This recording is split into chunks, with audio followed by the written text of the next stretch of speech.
بسم اللہ الرحمن الرحیم اللہم صلی علی محمد و آل محمد و عجل فرجہم۔ ہم بات کر رہے ہیں سورہ کہف کی۔ سورہ کہف پارہ نمبر 15 اور 16 میں ہیں۔ رکوع اس میں 12، کل آیات 110، کلمات اس میں 1577، حروف اس میں 6360 ہیں۔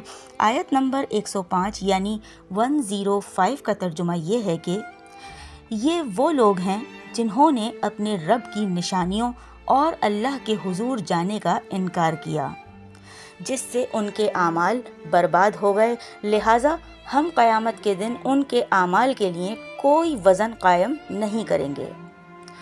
امیر المومنین امام علی ابن ابی طالب علیہ السلام فرماتے ہیں کہ قرآن کی اس آیت کے مصداق وہ یہودی اور عیسائی ہیں جو پہلے تو حق پر تھے، پھر اپنے دین میں بدعتیں ایجاد کر کے غلط راستے پر چل پڑے، اور وہ اپنے خیال میں یہ سمجھتے رہے کہ ہم اچھے اعمال کر رہے ہیں، حالانکہ ان کے کام برباد ہو رہے تھے۔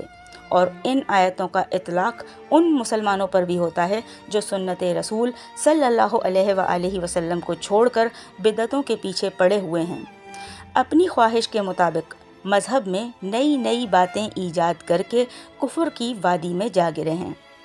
جناب یعقوب الدین امیر المومنین امام علی ابن ابی طالب علیہ السلام فرماتے ہیں کہ قیامت کے دن گمراہ کرنے والے سرداروں کی کوئی قدر و منزلت نہ ہوگی، ان کی طرف ایسی ہی بے پرواہی برتی جائے گی جیسی بے پرواہی انہوں نے دنیا میں اللہ تعالیٰ اور اس کے احکامات کی طرف سے برتی تھی۔ وہ ہمیشہ ہمیشہ جہنم میں رہیں گے اور کوئی انہیں پوچھے گا تک نہیں۔ جہنم کی آگ ان کے چہروں کو جھلسا دے گی اور ان کے منہ، لب و دہن شدید گرمی کی وجہ سے کھلے کے کھلے رہ جایا کریں گے۔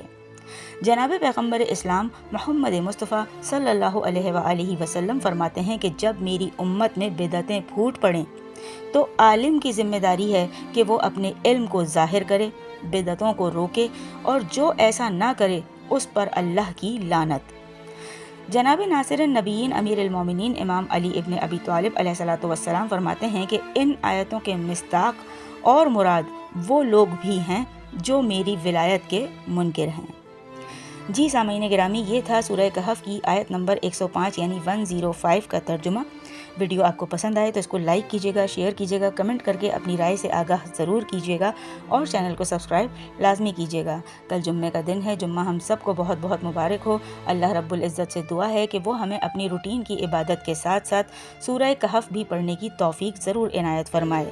بہت جلد آپ سے پھر ملاقات ہوگی انشاءاللہ سورہ کہف کی مزید دوسری آیات کے ترجمے کے ساتھ۔ جب تک کے لیے اللہ نگہبان۔